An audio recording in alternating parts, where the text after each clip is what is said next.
우리 하나님 말씀 보겠습니다. 하나님 말씀 신명기 16장 9절에서 12절까지 말씀입니다. 하나님 말씀 신명기 16장 9절에서 12절까지 말씀. 하나님 말씀 신명기 16장 9절에서 12절까지 말씀. 다 찾으셨으면 저와 교독하도록 하겠습니다. 7주를 셀지니 곡식의 낫을 대는 첫날부터 7주를 세어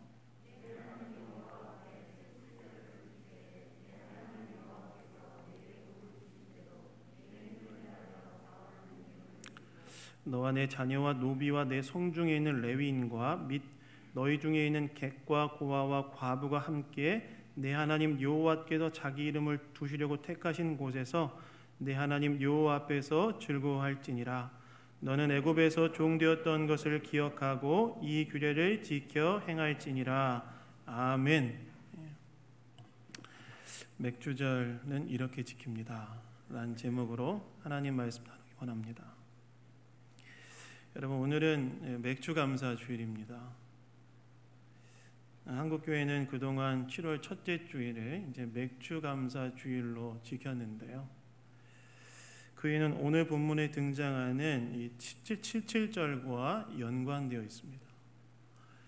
여러분, 이 77절은 이제 오순절이라고 부르기도 하고 그 다음에 맥주절이라고도 부르기도 하는데요. 이는 봄농사의 수확을 이제 마무리한 후에 하나님께 감사를 드리는 절기로서의 의미를 갖는 그런 절기였어요. 그러니까 봄농사의 수확을 다 마치고 난 다음에 이스라엘 백성들이 그것에 대한 감사의 의미로 되어지고 지켜졌던 절기가 이제 맥주절, 칠칠절, 오순절이었다는 거예요. 그래서 한국 교회도 이 봄농사가 마무리되어지는 시점에 특별히 여러분, 한국은 이 한국 교회가 이제 복음이 들어왔을 때 이제 보리 농사를 했었는데 보리 농사는 6월 중순부터 6월 말까지 이제 수확을 했습니다.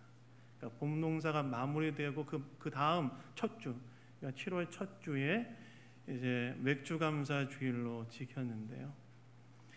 즉 한 해의 반년을 돌아보면서 하나님께서 베풀어 주신 은혜에 대한 감사로 지켰던 절기가 바로 이 맥주 감사 주일이었다는 거예요. 그래서 이 맥주 감사절은 뭘 하는 거냐면 한 해의 반년 동안 하나님께서 저와 여러분 가운데 베풀어 주셨던 그 은혜에 대한 감사로 지키고 드려지는 예배가 이 맥주 감사 주일 예배이자 절기라는 겁니다. 그렇다면 이 맥주 감사 주일을 어떻게 우리가 지켜야 되는가? 오늘 본문이 이 맥주절을 어떻게 지켜야 되는지에 대해 이야기해주고 있는 본문인데요. 우리가 이 맥주 감사 주일에 어떻게 맥주절을 보내야 되는지 한번 생각해보는 시간 되기를 원합니다. 첫 번째는요, 맥주절은 하나님께서 나를 돌보신 것에 대한 믿음과 감사로 보내야 된다는 거예요. 맥주절 우리가 어떻게 보내야 되느냐? 반년 동안 저와 여러분을 지켜주시고 보호하시고 자비를 베풀어 주신 하나님 은혜에 대한 감사로 지키고 보내야 되는 절기가 이 맥주절이라는 겁니다.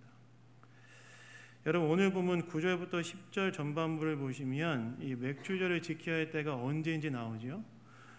뭐라고 나오냐면 이렇게 나옵니다. 7주를 셀지니 곡식의 낫을 대는 첫날부터 7주를 세어 내 하나님 여호와 앞에서 칠칠절을 지키되 이렇게 나와 있습니다.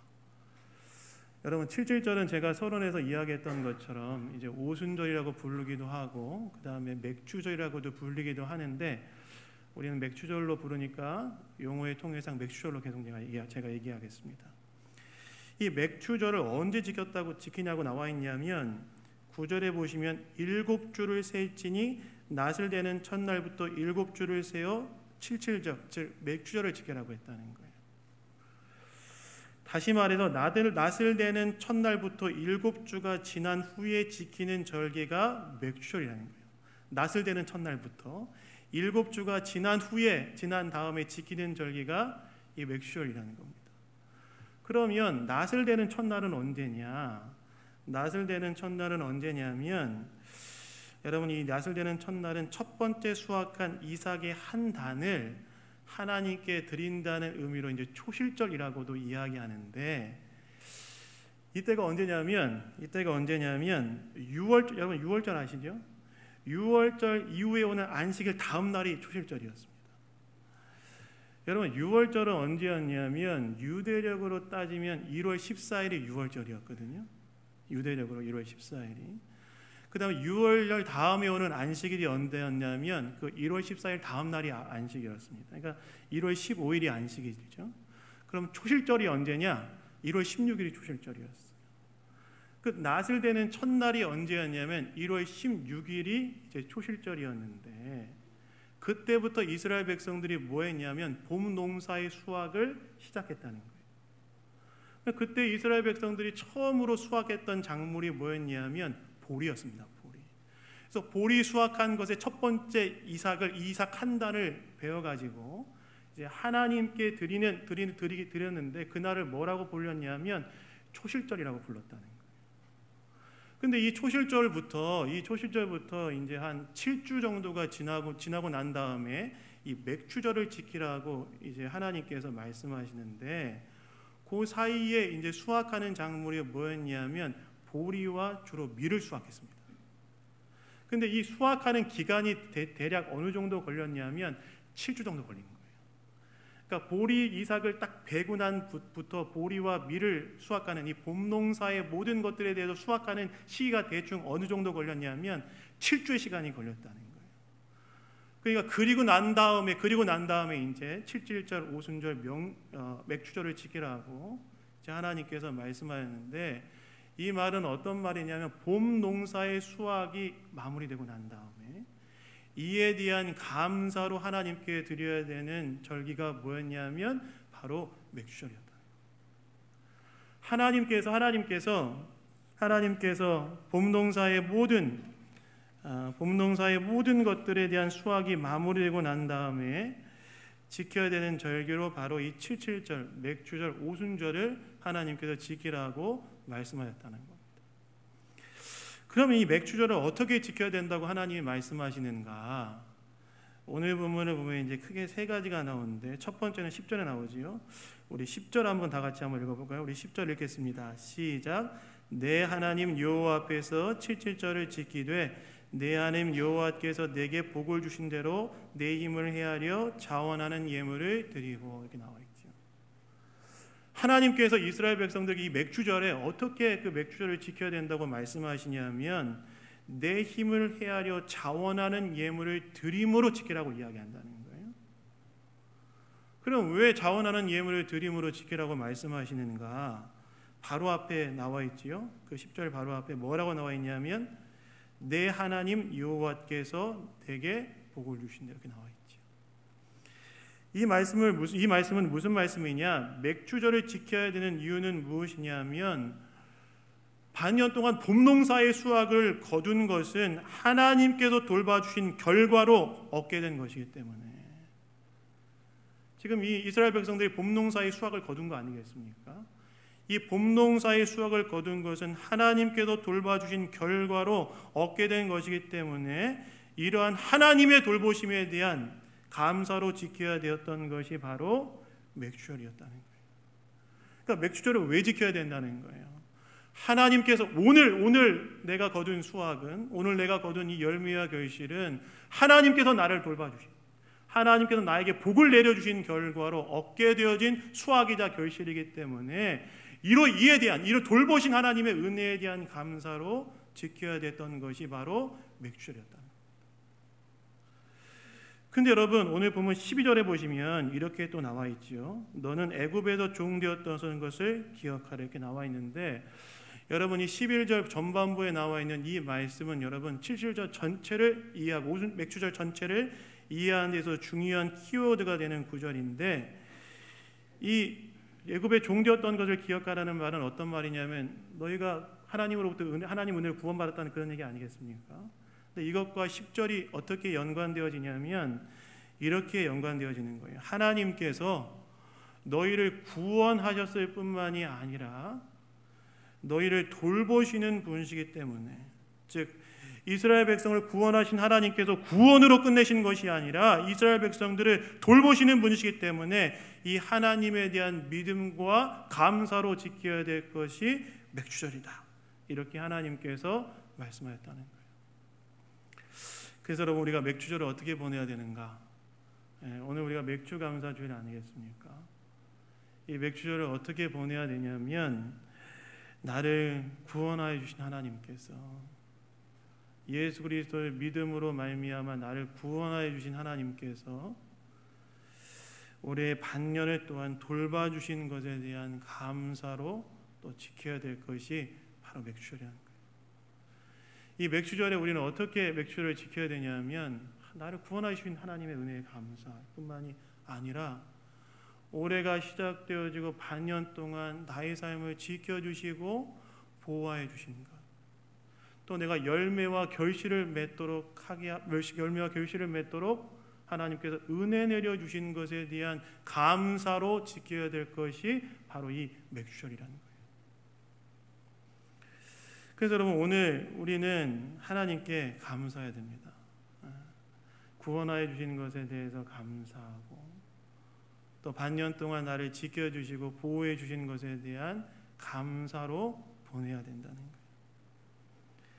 지난 반년 동안 내 삶을 지켜주시고, 또한 가정과 직장과 사업장에서 열매와 결실을 허락하신 하나님께 감사로 보내야 되는 것이 바로 이 맥주절이라는 거예요. 그래서 여러분, 오늘 우리가 뭘 해야 되냐면, 지난 반년 동안 하나님께서 나에게 주신 은혜를 이렇게 헤아려 봐야 됩니다. 여러분, 그거 아세요? 사람은 사실 있는 것보다 없는 것에 마음이 더 가기 때문에 감사보다는 원망과 불평의 마음이 훨씬 더 빠른 것 같아요. 사람의 마음이라는 것이 있는 것보다 없는 것에, 결핍된 것에 마음이 더 빨리 가기 때문에 감사보다는 뭘 하기가 훨씬 더 빠르다고요? 원망과 불평하기가 훨씬 더 빠르다는 겁니다. 그런데 여러분, 우리가 가만히 생각해 보면, 그리고 정말 정직하게 따져 보면, 우리가 무엇을 알게 되냐면, 내가 감사해야 될 것들이 얼마나 많은지 알게 되죠. 결핍과 부족한 것에 맞춰져 있던 나의 마음을 좀 돌이켜서 정직하게 따져 보면, 내가 정말 많은 것들을 누리고 있고, 그것이 바로 하나님께서 나에게 베풀어 주신 은혜로 인해 내가 얻고 누리고 있다는 사실을 알게 된다는 거예요. 그리고 감사하게 된다는 거예요. 그래서 우리가 감사하기 위해서 뭐가 필요하냐? 부족하고 결핍감을 느끼는 자리에 머문 시선을 돌려놔야 됩니다. 먼저 감사하기 위해서 우리가 뭘 먼저 해야 되냐면, 부족하고 결핍된다고 느껴진 곳에 머물러 있는 시선이 있지 않습니까? 여러분, 사람은 기본적으로 있는 것에 대해서 감사하기보다는 무엇에 더 집중되기 쉽냐면, 부족하고 없고 결핍된 것에 우리의 시선이 머무르기가 훨씬 더 쉽다는 거예요.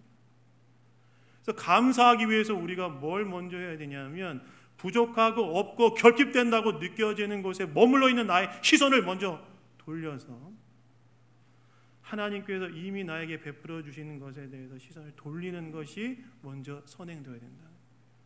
근데 그렇게 하다 보면, 그렇게 나의 시선을 돌리다 보면 뭘 깨닫게 되냐면, 하나님께서 이미 나에게 베풀어 주시는 것들이 너무너무 많다. 하나님 앞에 감사해야 될 제목들이 너무너무 많다는 사실을 깨달아 알게 된다는 거예요. 내가 이미 하나님으로부터 받아 누리고 있는 것들이 정말 많다는 사실을 깨달아 알게 된다는 겁니다. 그래서 여러분, 뭘 먼저 해야 되냐? 헤아리는 게 먼저 필요하다는 거예요. 감사하기 위해서는 뭘 먼저 해야 되냐? 결핍에 맞춰진 나의 시선을 돌려서 이미 하나님께서 나에게 주신 것들이 뭐가 있는지를 헤아리는 것이 필요하다. 근데 여러분, 우리가 시선을 돌려보면 감사할 것들이 얼마나 많아요. 자녀들이 그냥 잘 자라주는 것도 감사하잖아요, 사실은. 그렇지 않습니까? 자녀들이 그냥 잘 자라주고 있는 것만으로도 감사하고, 위기 가운데 하나님께서 지켜주시고 보호해 주셨던 것도 감사하고, 먹고 살 수 있도록 하나님께서 공급해 주시고 채워주신 것도 감사잖아요. 감사할 거리를 찾다 보면 너무너무나 우리가 감사할 게 하나님 앞에 많다는 거예요.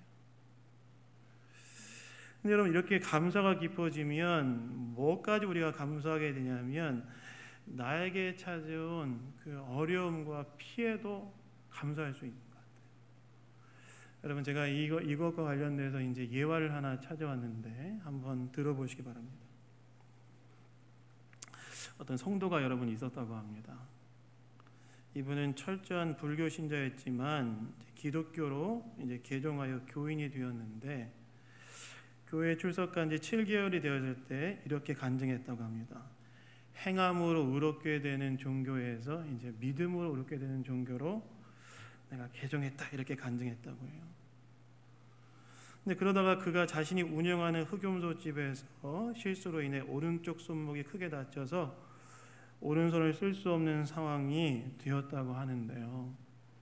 이것을 보고 이제 가족들과 목회자는 기독교로 개종했기 때문에 이런 사고가 발생했다고 생각하고 하나님을 원망하리라 염려했다고 합니다. 근데 여러분, 그런 상황에서 그 성도님이 어떻게 말했다고 나오냐면 이렇게 말했대요. 하나님께서 세속적인 친구들을 멀리하도록 이런 일을 겪게 하신 것 같습니다.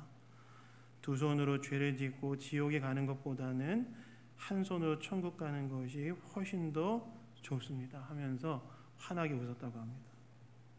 그리고 병원에서 퇴원 후에 자기가 당한 삶의 위기를 신앙 성장의 계기로 삼고 장부 정리를 하기 위해 왼손으로 글씨 쓰는 연습을 한 후에 정상인처럼 생활하고 있다고 해요. 그런 예화가 있더라고요. 무슨 말입니까?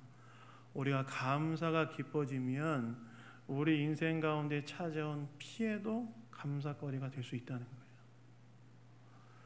뿐만 아니라 우리가 감사거리를 찾으면 사실은 불평과 불만 속에서도 감사가 있다는 사실을 알게 돼요. 여러분, 이것도 제가 이제 한 책을 찾아보다가 어떤 목사님이 이렇게 이야기하는 걸 봤는데 한번 제가 나누겠습니다. 이분은 아침에 기도문을 작성해서 성도님들과 나누는 일을 했다고 합니다. 어느 해는 하나님께 감사하는 기도문을 작성해서 이제 나누어 드렸다고 생각을 했는데 감사거리를 찾다 보니까 너무 없는 거예요. 대부분 이제 우리의 기도의 90% 이상이 간구이기 때문에 감사거리를 찾기가 너무너무 힘들어가지고 그걸 만들기가 너무 어려웠대요. 감사 기도 제목을 딱 만들어서 보내는 게.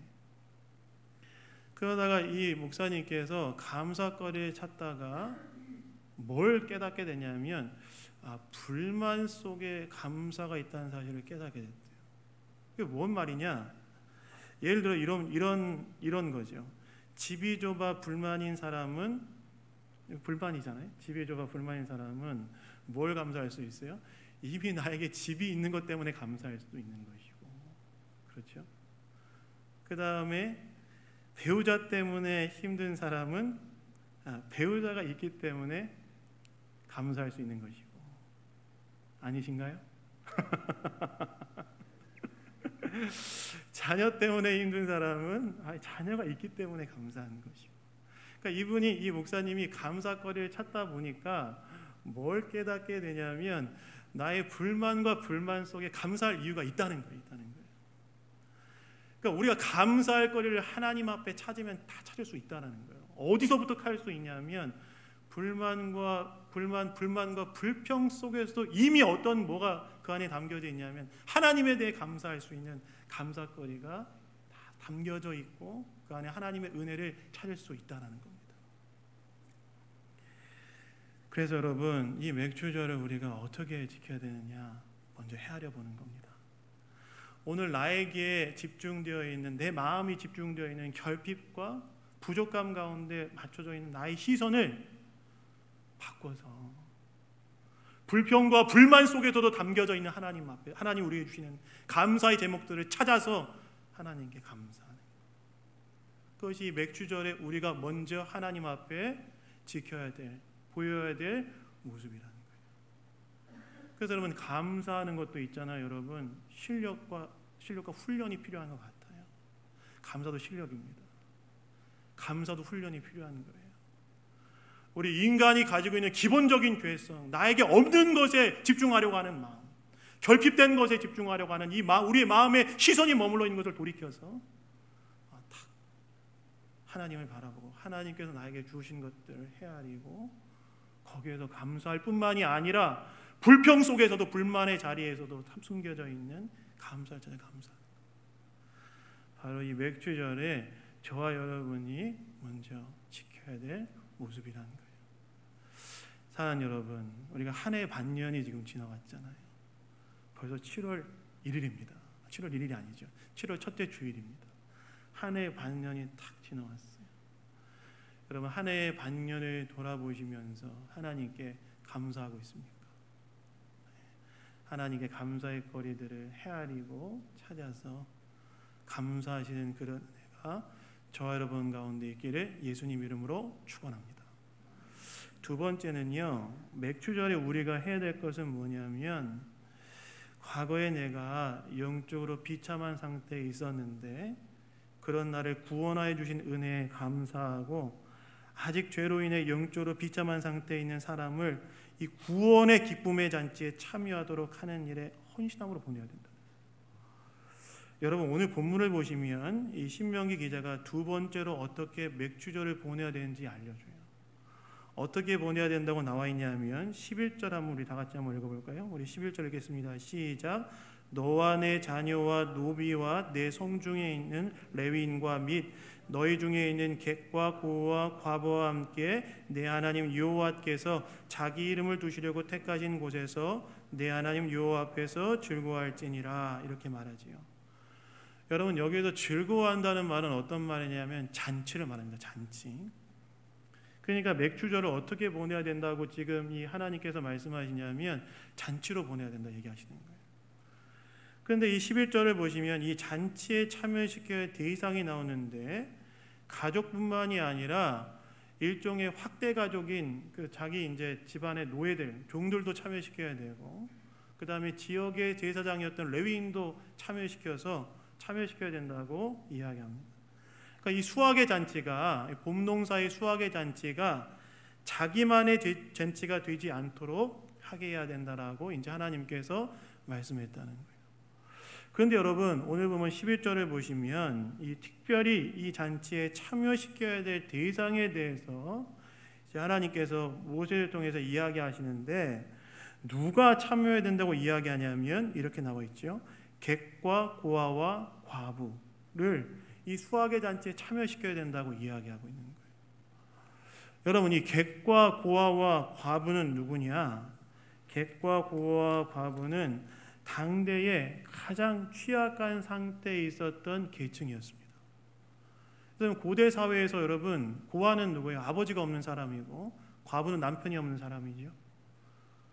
이건 뭘 의미하냐면 그들을 지켜주고 보호해줄 수 있는 대상이 없어짐으로 말미암아 사회 경제적으로 가장 취약한 상태에 놓여질 수밖에 없는 사람들이 바로 이 고아와 과부였다는 거예요.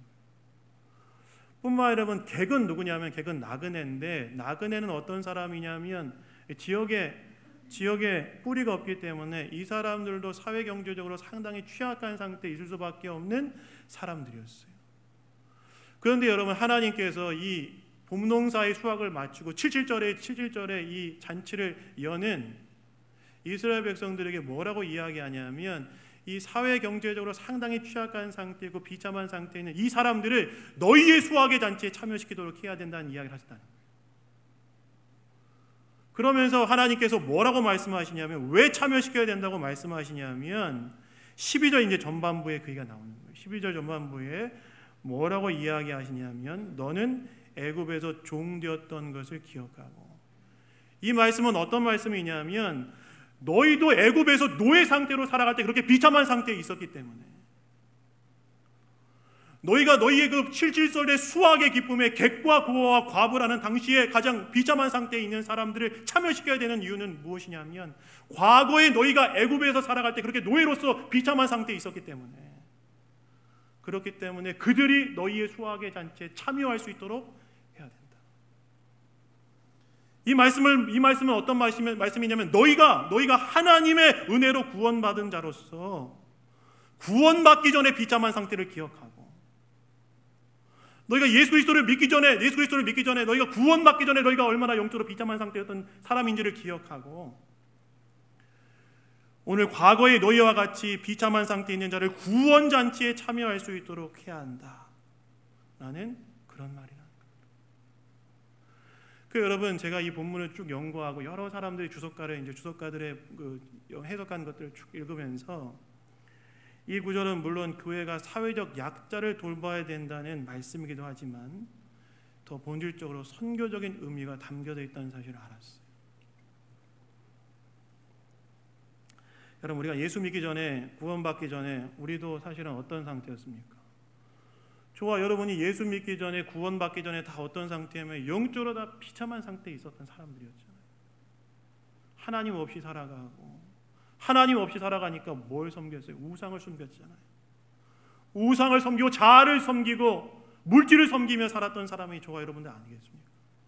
영적으로 비참한 상태에 놓여져 있었던 것이 바로 저와 여러분이었고, 그리고 영적으로 타락한 비참한 상태의 삶을 살아가고 있었는데, 그런데 그런 우리를 마치 하나님께서 이스라엘 백성을 애굽의 종노릇으로부터 구원하기 위하여 어떻게 하셨냐면 10가지 재앙을 내리시고 홍해를 가르시면서 하나님의 주권적인 역사로 말미암아 그들을 애굽의 종노릇으로 구원하셨던 것처럼, 하나님이 저와 여러분 가운데 어떻게 하셨냐면 하나님의 아들이신 예수 그리스도를 이 땅 가운데 보내시고 예수 그리스도의 십자가에 못 박혀 죽게 하시고, 그리고 3일 만에 부활하셔서 구원에 대한 모든 근거를 마련하셨을 뿐만이 아니라 그 십자가의 복음이 저와 여러분의 귀에 들리게 하시고, 들리게 하는 것으로 그치는 것이 아니라 그 십자가의 복음을 저와 여러분의 심령 가운데 성령의 빛으로 비춰주시어서 깨달아 알고 믿게 하심으로 저희가 그런 영적인 비참한 상태에서 거듭나 하나님을 섬기고 예수님을 섬기고 하나님의 자녀되는 은혜와 주권을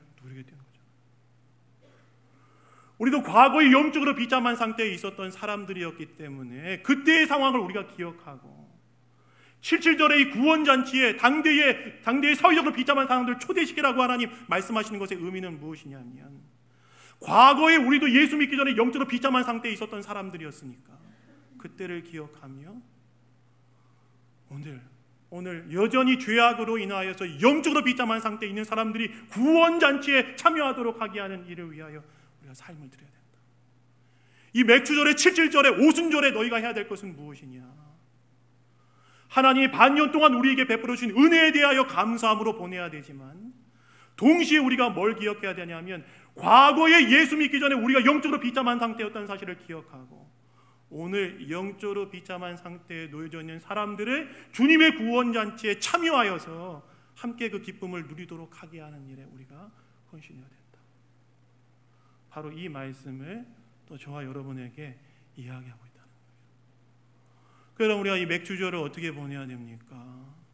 하나님이 저와 여러분에게 베풀어 주신 하나님의 은혜와 자비, 우리의 삶을 돌봐주신 것에 대해서 감사함으로 또한 보내야 되지만, 동시에 우리가 이 구원잔치에 참여할 수 있도록 하게 해야 될 사람들에게 이 하나님의 사랑, 십자가의 사랑을 증언하여 그들이 구원잔치에 참여할 수 있도록 하게 하는 일에 헌신함으로 또한 보내야 된다. 그것이 바로 이 77절에 또 하나 우리가 지켜야 될 중요한 것 중에 하나라는 겁니다. 여러분, 저는 지난 목요일에 전도하러 나갔다 왔습니다. 제가 이제 전도 팀원들을 굉장히 많이까지 아니고 훈련을 시켰는데, 이제는 뭐 저보다 훨씬 더 잘하시더라고요. 청출어람 같아요. 그래서 어떤 분은 나가서 전도하셔서 이제 영접도 시키시고 막 그러시더라고요.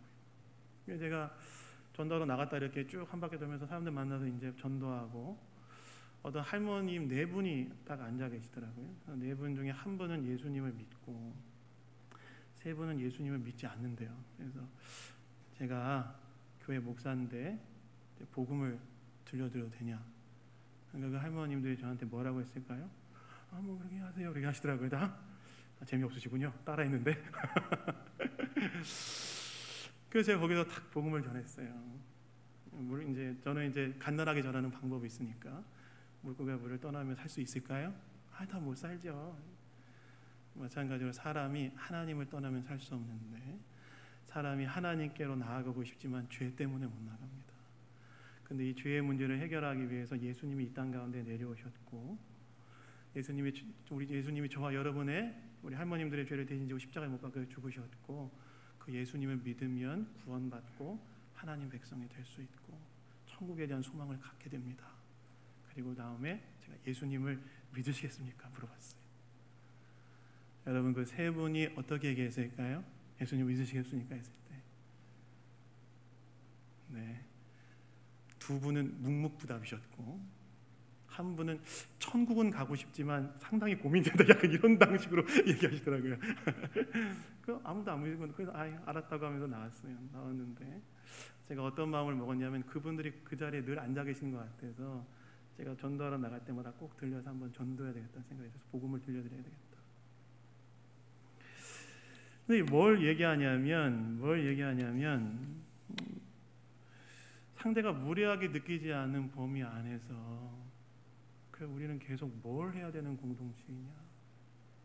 복음을 전하고 예수님을 증언하는 일을 포기하지 않고 계속 해야 된다는 것이고 특히 7.1절의 의미에 뭐가 담겨져 있냐면 7.1절의 의미에 객과 고아와 과부를 잔치에 참여시키라는 이 명령에는 뭐가 담겨져 있냐면 과거에 우리가 예수 믿기 전에 영적으로 비참한 상태에 있었다는 사실을 기억하고 오늘 여전히 죄와 사망의 권세 안에서 영적인 비참한 상태 가운데 놓여있는 사람들을 구원잔치에 참여시키는 일을 해야 되는 것이다. 이것이 바로 맥주절에 우리가 지켜야 될 또 하나의 중요한 하나님께서 원하시는 것이다 라는 거예요. 그래서 여러분 오늘 맥주절에 여러분 해야 될 게 한 가지 또 있습니다.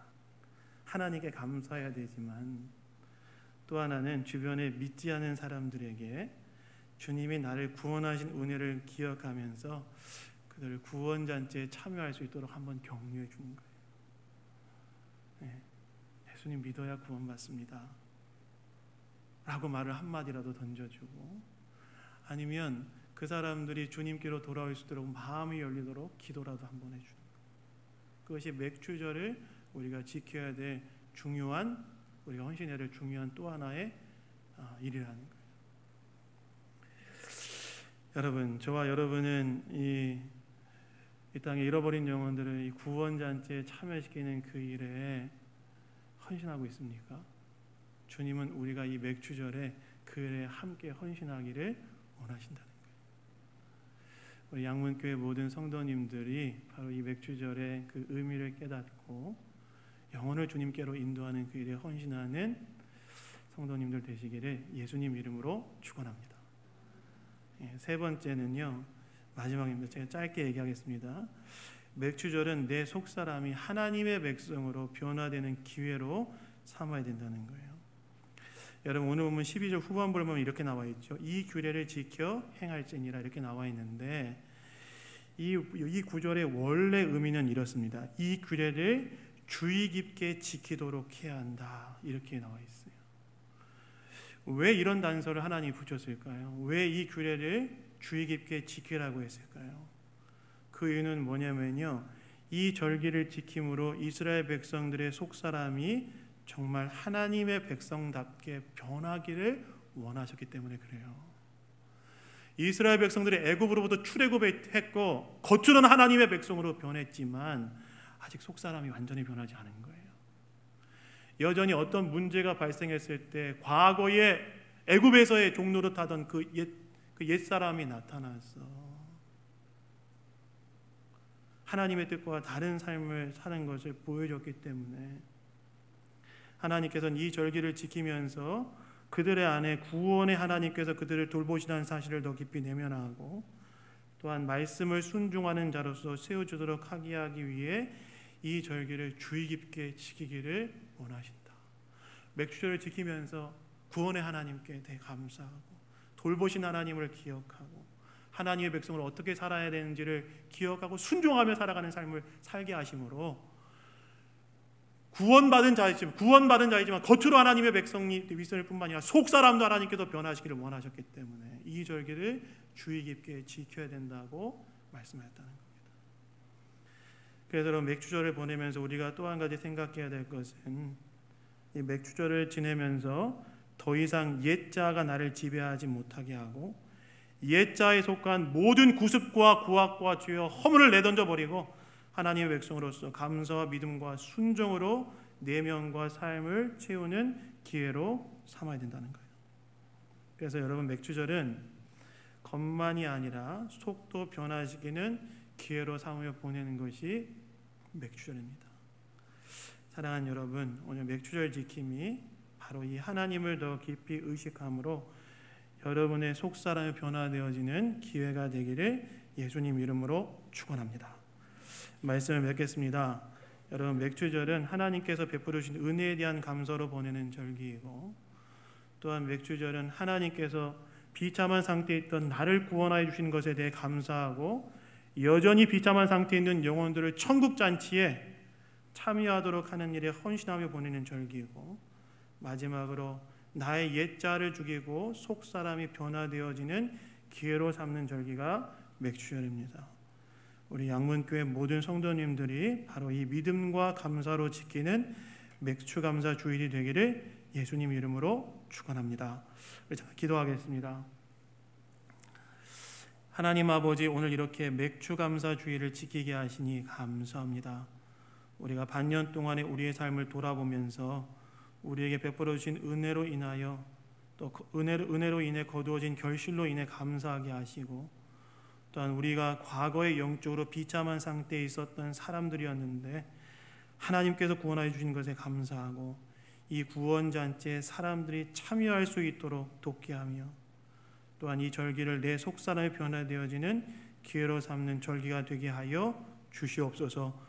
모든 것 주님께 감사드리며 우리를 구원하신 예수님 이름으로 기도드렸습니다. 아멘.